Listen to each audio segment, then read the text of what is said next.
ಸುಮಾರಾಗಿ ಇದು ಸುಮಾರು 8 ಕೋಟಿ ವೆಚ್ಚದಲ್ಲಿ ಕ್ಷೀರಭವನ ನಿರ್ಮಾಣ ಆಗಿದೆ. ಭಾಳ ದಿವಸಗಳ ಬೇಡಿಕೆ. ಇಲ್ಲಿ ಎಲ್ಲ ರೀತಿಯ ರೈತರಿಗೆ ಅನುಕೂಲ ಆಗ್ತಕ್ಕಂಥ, ಹೈನುಗಾರಿಕೆಗೆ ಅನುಕೂಲ ಆಗ್ತಕ್ಕಂಥ ಸೌಕರ್ಯ ಇರತಕ್ಕಂಥ ಕ್ಷೀರಭವನ ಭಾಳ ವಿಶೇಷವಾಗಿದೆ.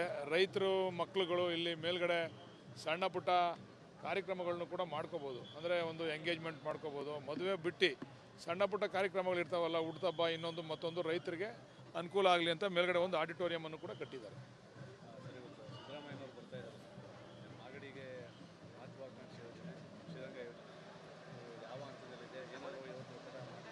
ಈಗ ಅದರ ಬಗ್ಗೆ ಮಾತಾಡ್ತೀನಿ, ನಾನು ವೇದಿಕೆ ಮೇಲೆ ಮಾತಾಡ್ತೀನಿ.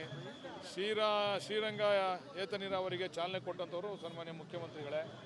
ಆದರೆ ಅದು ಸರಿಯಾಗಿ ಅನುಷ್ಠಾನ ಆಗಬೇಕಾದ್ರೆ ನಮಗೆ DK ಸುರೇಶ್ ಅವರು, ಶಿವಕುಮಾರ್ ಅವರು ಮಾಡಿದಂಥ ಒಂದು ಎಕ್ಸ್ಪ್ರೆಸ್ ಕ್ಯಾನಲ್ ಕೂಡ ಆಗಬೇಕು. ಅದಾದರೆ ನಮಗೆ ಸರಿಯಾಗಿ ಅನುಷ್ಠಾನ ಆಗ್ತದೆ. ಆ ದಿಕ್ಕಿನಲ್ಲಿ ಇವತ್ತು ನಮ್ಮ ರಾಜಣ್ಣವರು ಕೂಡ ತುಮಕೂರು ಹಾಸನ ಜಿಲ್ಲೆ ಉಸ್ತುವಾರಿ ಸಚಿವರು, ತುಮಕೂರು ಜಿಲ್ಲೆಯ ಮಂತ್ರಿಗಳು ಅವರು ಕೂಡ ಬಂದಿದ್ದರಿಂದ ಅವರಲ್ಲೂ ಮನವಿ ಮಾಡ್ತೀವಿ. ಅದು ಅನುಷ್ಠಾನ ಆಗಲಿಕ್ಕೆ ಮುಖ್ಯಮಂತ್ರಿಗಳು ಅವಕಾಶ ಮಾಡಿಕೊಡ್ಬೇಕು ಅಂತೇಳಿ ನಾವು ಅವರಲ್ಲೂ ಕೂಡ ಮನವಿ ಮಾಡ್ತೀವಿ. ಸರ್, ವಿಶೇಷ ಅನುದಾನಕ್ಕೆ ಏನಾದರೂ ಮನವಿ ಮಾಡ್ತೀರಾ ಸರ್? ಎಲ್ಲ ವಿಶೇಷವಾಗಿ ಅನುದಾನ ಕೊಟ್ಟವ್ರೆ. ಹೇಳ್ತೀವಿ ಸ್ಟೇಜ್ ಮೇಲೆ ಅವ್ರು ಏನೇನು ಮಾಡಿದ್ರು. 5 ಬಾರಿ ನನ್ನ ಕ್ಷೇತ್ರಕ್ಕೆ ಭೇಟಿ ಕೊಟ್ಟವ್ರೆ. 5 ಬಾರಿ ಒಂದೊಂದು ಥರ ಕಾಣಿಕೆಗಳನ್ನ ನಮಗೆ ಕೊಟ್ಟಿದ್ದಾರೆ. ಈಗ ನಮಗೆ ಪ್ರಮುಖವಾಗಿ ಇವತ್ತಿನ ಬೇಡಿಕೆ ಏನಾದರೂ ತಾಯಿ ಮಕ್ಕಳ ಹಾಸ್ಪಿಟ್ಲು ಬೇಕು ಅಂತೇಳಿ ಬೇಡಿಕೆ ಇಡ್ತಾ ಇದ್ದೀವಿ. ಮತ್ತು ಇನ್ನು ಸಣ್ಣ ಪುಟ್ಟ ಕೆಲವು ಕಾಮಗಾರಿಗಳಿವೆ, ಅದನ್ನು ಕೂಡ ಮಂಜೂರಾತಿಯನ್ನು ಕೊಡಬೇಕು ಅಂತೇಳಿ ಅವ್ರ ಮುಂದೆ ಬೇಡಿಕೆಯನ್ನು ಇಡ್ತಾ ಇದ್ದೀವಿ.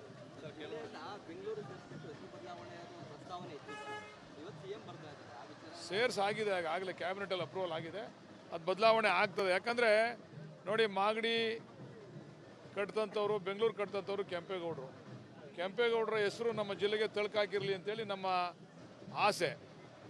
ಇವರೇನಾದರೂ ಕೂಡ ನಮ್ಮ ವಿರೋಧಿಗಳು ಬೇಡಪ್ಪ ರಾಮನಗರ ಬೆಂಗಳೂರು ದಕ್ಷಿಣ ಬೇಡ ಅಂದರೆ ಕೆಂಪೇಗೌಡರ ಜಿಲ್ಲೆ ಅಂತ ನಾಮಕರಣ ಮಾಡಲಿ, ನಾವು ಸ್ವಾಗತ ಬಯಸ್ತೀವಿ.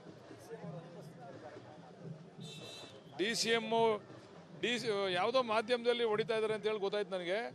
DCM ಅವರು 2ರಿಂದ 10ನೇ ತಾರೀಕುವರೆಗೂ ನಾನು ಇರೋದಿಲ್ಲ, ಅಮೆರಿಕಕ್ಕೆ ಹೋಗ್ತೀನಿ, ನೀನು 13ನೇ ತಾರೀಕು ಕಾರ್ಯಕ್ರಮ ಮಾಡು ಅಂತೇಳಿ ಅವರೇ ಮುಖ್ಯಮಂತ್ರಿಗಳು ಉಪಮುಖ್ಯಮಂತ್ರಿಗಳೇ ಡೇಟನ್ನು ಕೊಟ್ಟಿರ್ತಕ್ಕಂಥದ್ದು.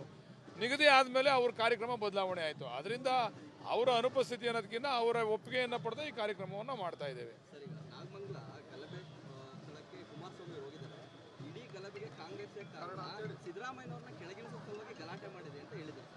ಪಾಪ ಕುಮಾರಸ್ವಾಮಿಯವರು ಹಂಗೆ ಮಾತಾಡೋದು. ಅವ್ರ ಮಾತಿಗೂ ಅವರ ಕೃತಿಗೂ ಒಂದಕ್ಕೆ ಹೋಲಿಕೆ ಆಗೋದಿಲ್ಲ. ಕುಮಾರಸ್ವಾಮಿಯವರು ಎಲ್ಲೋದ್ರೂ ಬೆಂಕಿ ಹಚ್ಚಕ್ಕಂಥ ಕೆಲಸನೇ ಅಲ್ವಾ. ಕಡ್ಡಿ ಇಲ್ದೇ ಅದೇನೋ ಬೆಂಕಿ ಕಡ್ಡಿ ಇಲ್ದೇ ಬೆಂಕಿ ಹಚ್ಚಕ್ಕಂಥ ಕೆಲಸ ಕುಮಾರಸ್ವಾಮಿ ಅವ್ರು ಮಾಡ್ತಾರೆ. ಪಾಪ ಅವ್ರ ಕೆಲಸನೇ ಅದು. ಅವ್ರ ಅಭಿವೃದ್ಧಿ ವಿಚಾರದಲ್ಲಿ ಯಾವತ್ತೂ ಕೂಡ ಅಭಿವೃದ್ಧಿ ಮಾಡಿದ್ದೀನಿ ಮತ ಓಟ್ ಕೊಡಿ ಅಂತ ಕೇಳಿಲ್ಲ. ಇವೆಲ್ಲವನ್ನು ಬಿಟ್ಟು ನಾನೇನಾದರೂ MP ಆದರೆ ಮೇಕೆದಾಟನ್ನು 24 ಗಂಟೆ ಒಳಗಡೆ ಮೋದಿ ಕರ್ಕೊಂಬಂದು ಅದಕ್ಕೆ ಹಣ ಬಿಡುಗಡೆ ಮಾಡಿ ಉದ್ಘಾಟನೆ ಮಾಡ್ತೀವಿ ಅಂತ ಹೇಳೋರಲ್ಲ, ಅದನ್ನು ಮಾಡಿ ಕೇಳಿ ಮೊದಲು. ಇವೆಲ್ಲ ಬೆಂಕಿ ಹಚ್ಚೋ ಕೆಲಸ ಬಿಡ ಕೇಳಿ ಅವ್ರಿಗೆ, ಅದನ್ನು ಮಾಡಲಿ. ವೀರೇಂದ್ರ ಪಾಟೀಲ್ ಅವರ ವಿಚಾರವನ್ನು ಪ್ರಸ್ತಾಪ ಮಾಡಿ ಹಿಂದೆ ಚನ್ನಪಣ್ಣ ರಾಮನಗರದಲ್ಲಿ ವೀರೇಂದ್ರ ಪಾಟೀಲ್ ಅವರು ಕೆಳಗಿಳಿದಾಗ ಇದೇ ತರ ಗಲಾಟೆ ಮಾಡ್ತಿದ್ರು. ಈಗ ಉಪಚುನಾವಣೆ ಇದೆ, ಅದಕ್ಕೋಸ್ಕರ ಗಲಾಟೆ ಮಾಡ್ತವ್ರೆ. ಅವ್ರ ಮನಸ್ಥಿತಿ, ಕುಮಾರಸ್ವಾಮಿ ಅವ್ರ ಮನಸ್ಥಿತಿ ಬಗ್ಗೆ ಮಾತಾಡವ್ರೆ. ನಮ್ಗೆ ಯಾರಿಗೂ ಕೂಡ ಆ ಮನಸ್ಥಿತಿ ಇಲ್ಲ. ನಾವು ನಮ್ಮ ನಾಯಕರಾದ ಸಿದ್ದರಾಮಯ್ಯನವ್ರ ಮೇಲೆ ಅತೀವವಾದಂಥ ವಿಶ್ವಾಸ ಇದೆ. ಅವ್ರು ಇರೋವರೆಗೂ ಕೂಡ ಅವರೇ ಅನಭಿಕ್ಷಿಕ್ತ ದೊರೆ, ಯಾರು ಕೂಡ ಮಾಡ್ಲಿಕ್ಕೆ ಸಾಧ್ಯ ಇಲ್ಲ. ಅವ್ರ ನಂತರ ನಮ್ಗಳ ಕ್ಲೈಮ್, ನಮ್ಮ ಜಿಲ್ಲೆಯವ್ರ ಕ್ಲೈಮ್. FIR ದಾಖಲಾಗಿದೆ. ಅದರಲ್ಲಿ 24 A1 A24 ವರೆಗೂ ಕೂಡ ಹಿಂದೂಗಳನ್ನ ಫಸ್ಟ್ ಆರೋಪಿಗಳನ್ನ ಮಾಡಿದ್ದಾರೆ, ದಲಿತ ಹೋರಾಟ ಮಾಡೋದನ್ನ ಮಾಡಿಲ್ಲ ಅಂತ ಆರೋಪ ಇದೆ. ಅದಕ್ಕೆ ಇವ್ರನ್ನೇ ತನಿಖಾಧಿಕಾರಿಗಳಾಗಿ ಮಾಡಬೇಕು ಅಂತೇಳಿ ನಾನು ಸನ್ಮಾನ್ಯ ಮುಖ್ಯಮಂತ್ರಿಗಳು ಇವತ್ತು ಮನವಿ ಮಾಡ್ತೀನಿ. ಕುಮಾರಸ್ವಾಮಿರವ್ರೆ ತನಿಖಾಧಿಕಾರಿಗಳಾದರೆ ಬಹುಶಃ ಯಾರ್ಯಾರು ಏನೇನು ಮಾಡೋರು ಅಂತ ಅವರೇ ವರದಿ ಕೊಡಲಿ, ಆಮೇಲೆ ಅವ್ರು ಹೇಳ್ದಂಗೆ ಮಾಡ್ತೀವಿ. ಅದನ್ನು ನೀವು ಮಾಧ್ಯಮದವರು ಮತ್ತು ವಿರೋಧ ಪಕ್ಷದವರು ರಾಜಕೀಯ ತಿರುವನ್ನು ಕೊಡ್ತಾ ಇದ್ದೀರಾ. ನಾವೇನು ಆ ಭಾವನೆಯನ್ನು ಇಟ್ಕೊಂಡಿಲ್ಲ. ಸಣ್ಣ ಪುಟ್ಟ ಗಲಾಟೆಗಳು ಎಲ್ಲ ಕಡೆ ಆಗ್ತವೆ, ಅದರಂತೆ ಅಲ್ಲೂ ಆಗಿದೆ. ತಪ್ಪಿದಸ್ರ ಮೇಲೆ ಕ್ರಮ ಆಗ್ತದೆ.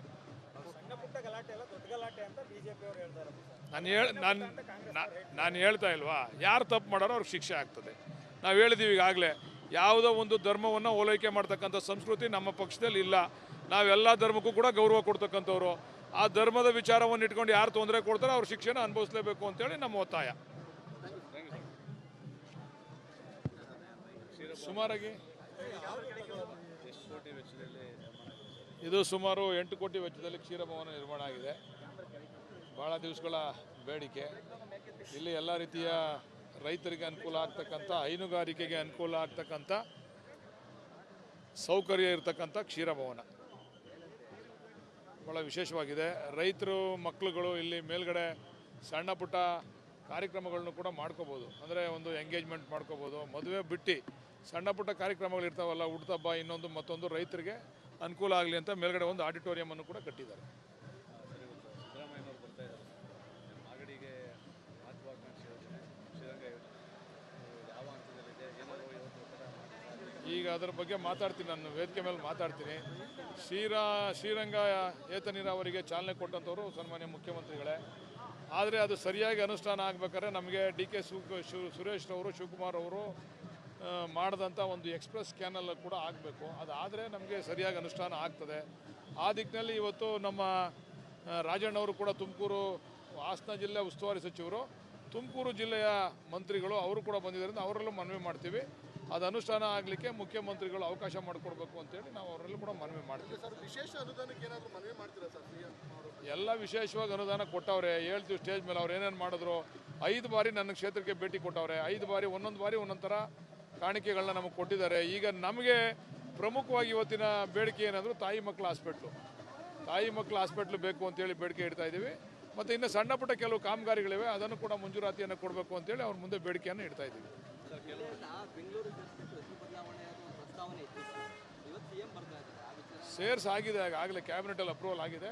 ಅದು ಬದಲಾವಣೆ ಆಗ್ತದೆ. ಯಾಕಂದರೆ ನೋಡಿ, ಮಾಗಡಿ ಕಟ್ತಂಥವ್ರು, ಬೆಂಗಳೂರು ಕಟ್ತಂಥವ್ರು ಕೆಂಪೇಗೌಡರ ಹೆಸರು ನಮ್ಮ ಜಿಲ್ಲೆಗೆ ತಳ್ಕಾಕಿರಲಿ ಅಂತೇಳಿ ನಮ್ಮ ಆಸೆ. ಇವರೇನಾದರೂ ಕೂಡ ನಮ್ಮ ವಿರೋಧಿಗಳು ಬೇಡಪ್ಪ ರಾಮನಗರ ಬೆಂಗಳೂರು ದಕ್ಷಿಣ ಬೇಡ ಅಂದರೆ ಕೆಂಪೇಗೌಡರ ಜಿಲ್ಲೆ ಅಂತ ನಾಮಕರಣ ಮಾಡಲಿ, ನಾವು ಸ್ವಾಗತ ಬಯಸ್ತೀವಿ. DCM ಯಾವುದೋ ಮಾಧ್ಯಮದಲ್ಲಿ ಹೊಡಿತಾ ಇದ್ದಾರೆ ಅಂತೇಳಿ ಗೊತ್ತಾಯ್ತು ನನಗೆ.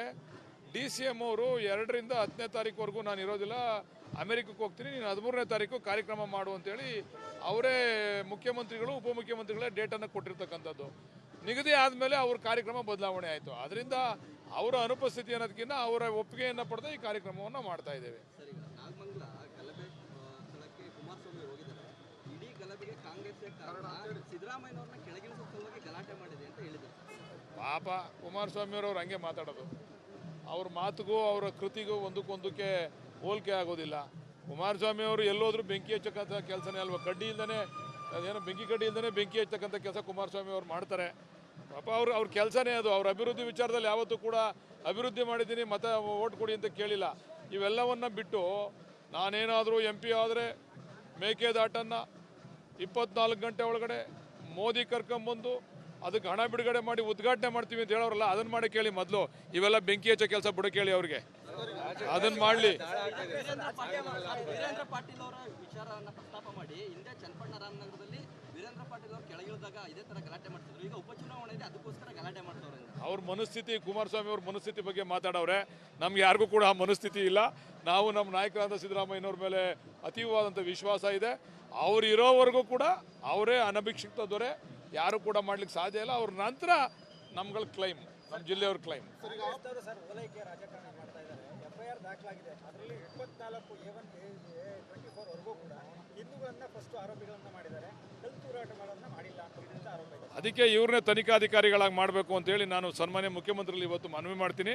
ಕುಮಾರಸ್ವಾಮಿರವ್ರೇ ತನಿಖಾಧಿಕಾರಿಗಳಾದರೆ ಬಹುಶಃ ಯಾರ್ಯಾರು ಏನೇನು ಮಾಡೋರು ಅಂತ ಅವರೇ ವರದಿ ಕೊಡಲಿ, ಆಮೇಲೆ ಅವ್ರು ಹೇಳ್ದಂಗೆ ಮಾಡ್ತೀವಿ. ಅಂದ್ರೆ ಸರ್, ಈಗ ನಾಗಮಂಗಲದ ಗಲಭೆ ಪ್ರಕರಣ ರಾಜಕೀಯ ತಿರುವು ಪಡ್ಕೊತಾ ಇದೆಯಾ ಅಂತೇಳಿ ಅದನ್ನು ನೀವು ಮಾಧ್ಯಮದವರು ಮತ್ತು ವಿರೋಧ ಪಕ್ಷದವರು ರಾಜಕೀಯ ತಿರುವನ್ನು ಕೊಡ್ತಾ ಇದ್ದೀರಾ. ನಾವೇನು ಆ ಭಾವನೆಯನ್ನು ಇಟ್ಕೊಂಡಿಲ್ಲ. ಸಣ್ಣ ಪುಟ್ಟ ಗಲಾಟೆಗಳು ಎಲ್ಲ ಕಡೆ ಆಗ್ತವೆ, ಅದರಂತೆ ಅಲ್ಲೂ ಆಗಿದೆ. ತಪ್ಪಿದಸ್ತ್ರ ಮೇಲೆ ಕ್ರಮ ಆಗ್ತದೆ. ಸಣ್ಣ ಪುಟ್ಟ ಗಲಾಟೆ ಅಲ್ಲ, ದೊಡ್ಡ ಗಲಾಟೆ ಅಂತ BJP ಅವರು ಹೇಳ್ತಾರೆ. ನಾನು ಹೇಳ್ತಾ ಇಲ್ವಾ, ಯಾರು ತಪ್ಪು ಮಾಡೋರು ಅವ್ರಿಗೆ ಶಿಕ್ಷೆ ಆಗ್ತದೆ. ನಾವು ಹೇಳಿದ್ದೀವಿ ಈಗಾಗಲೇ, ಯಾವುದೋ ಒಂದು ಧರ್ಮವನ್ನು ಓಲೈಕೆ ಮಾಡ್ತಕ್ಕಂಥ ಸಂಸ್ಕೃತಿ ನಮ್ಮ ಪಕ್ಷದಲ್ಲಿ ಇಲ್ಲ. ನಾವೆಲ್ಲ ಧರ್ಮಕ್ಕೂ ಕೂಡ ಗೌರವ ಕೊಡ್ತಕ್ಕಂಥವ್ರು. ಆ ಧರ್ಮದ ವಿಚಾರವನ್ನು ಇಟ್ಕೊಂಡು ಯಾರು ತೊಂದರೆ ಕೊಡ್ತಾರೋ ಅವ್ರ ಶಿಕ್ಷೆನ ಅನುಭವಿಸಲೇಬೇಕು ಅಂತೇಳಿ ನಮ್ಮ ಒತ್ತಾಯ.